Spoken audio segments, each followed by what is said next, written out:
You got the email on a Tuesday, a restructuring, a salary adjustment, a reduction, 10, 15, maybe 20%. And something inside you didn't react the way a spreadsheet would. It didn't calculate. It didn't reason. It panicked. Your chest tightened. Your thoughts raced. Your sleep that night was shallow and strange. And no matter how many times you told yourself it was just money, just numbers, your body refused to believe you. That reaction wasn't weakness. It wasn't irrationality. It was your nervous system doing exactly what it was built to do. The problem is, it was built for a world that no longer exists. To understand why a pay cut can feel like a death sentence, you have to travel back, not decades, not centuries, but millions of years, to a time when your ancestors lived and died by a single absolute rule. Resources are survival. Your ancient ancestors didn't have salaries. They didn't have savings accounts or pension plans or severance packages. What they had was access. Access to food, water, shelter, and the protection of the group around them. Lose that access, and you didn't just struggle, you died. Evolutionary biologist Daniel Lieberman at Harvard has spent decades documenting how the human body evolved under conditions of relentless scarcity. For the vast majority of human history, resources were never guaranteed. A bad hunting season, a drought, a territorial conflict, any of these could strip your access to survival overnight. The body learned, over millions of years, to treat any sudden loss of resources as a genuine emergency. Your nervous system encoded this lesson permanently. Deep inside your brain sits a small, almond-shaped cluster of neurons called the amygdala. Its job is simple: detect threat, trigger response. And here is the part that changes everything. The amygdala cannot distinguish between losing physical resources and losing financial ones. To your ancient brain, a salary cut and a food shortage activate the same emergency circuitry. Your heart rate climbs. Cortisol floods your bloodstream. Your prefrontal cortex, the rational, planning part of your brain, gets partially suppressed so that your survival systems can take over. This is not a malfunction. This is precisely the system working as designed. The question is, designed for when? Neuroscientist Lisa Feldman Barrett at Northeastern University has shown that the brain does not simply react to the world. It predicts, constantly.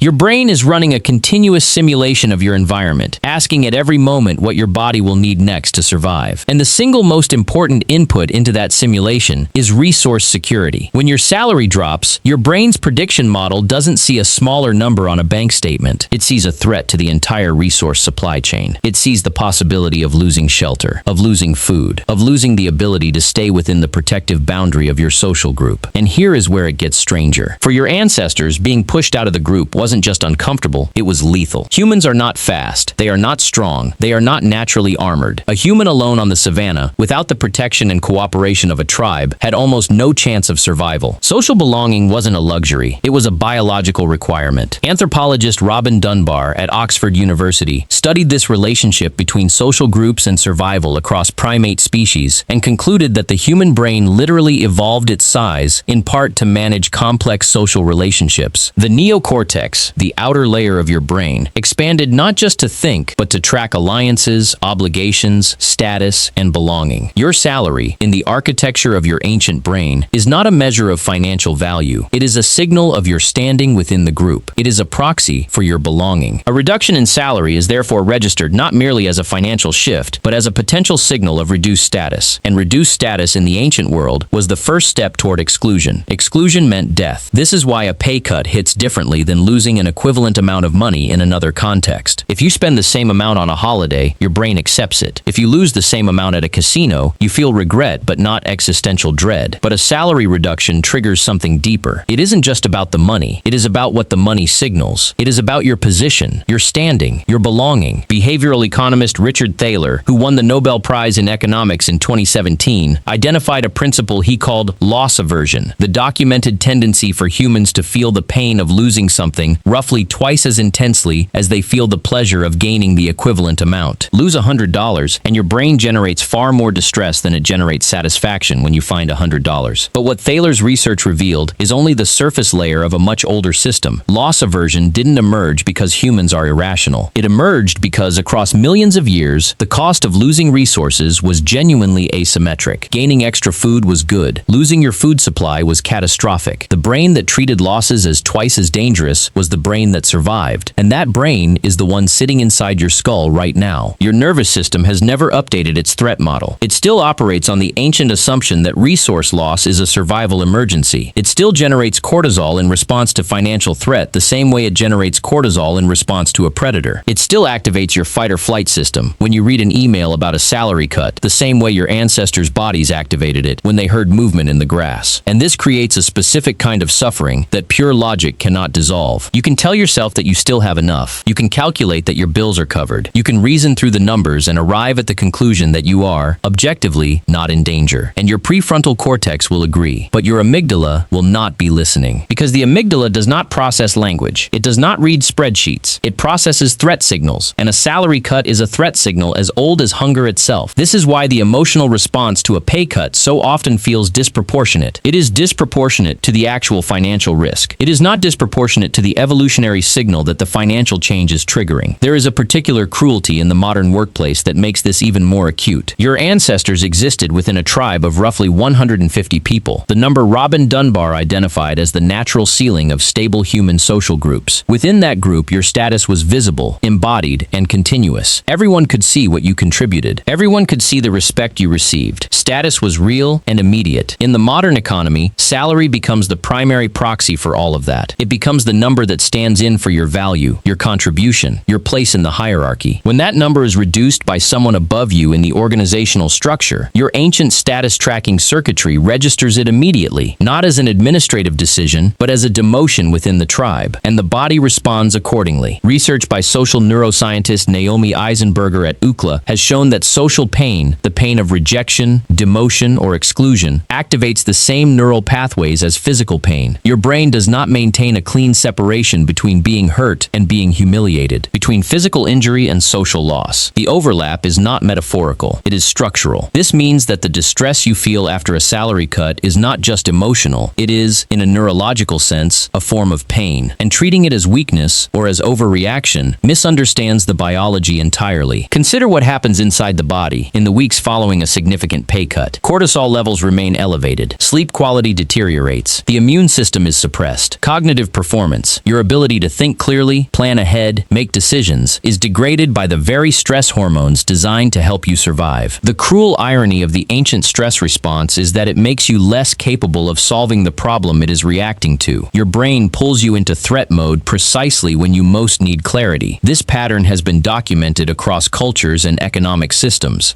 A 2020 study by researchers at the University of Warwick found that workers who experienced involuntary pay cuts showed significant spikes in stress biomarkers, sleep disruption, and feelings of social shame, even when their actual financial position remained stable. The objective numbers mattered less than the signal the pay cut sent about their standing and security. The stress response was not tracking the bank balance, it was tracking the tribal alarm system. And this leads to something that rarely gets discussed. The reason a pay cut feels like a death sentence is not simply because of what you lose in terms of spending power. It is because of what the pay cut says to the most ancient part of your brain about who you are within the group. It whispers, in a language older than words, that your position is weakening, that the resources flowing toward you are contracting, that the tribe may be beginning to move away from you. And every nervous system that survived the last 2 million years of human evolution was built to treat that signal with absolute seriousness. So what do you do with this knowledge? Understanding the ancient origin of the response does not eliminate the response, but it begins to create distance between the signal and the story your brain tells about it. When your nervous system sounds the alarm, it is not predicting your actual future. It is replaying an ancient recording, a survival program written in a world without salaries, without human resources departments, without social safety nets, but also without the cognitive tools you now carry. The prefrontal cortex, the part of your brain that can read this sentence, can understand that the alarm is disproportionate even when it cannot fully silence it. Awareness doesn't switch off 2 million years of wiring, but it can interrupt the automatic escalation. Psychologists call this cognitive reappraisal, the ability to consciously reframe the meaning of a threat signal while the signal is still firing. It doesn't make the feeling disappear, it changes what the feeling means, and therefore what it demands.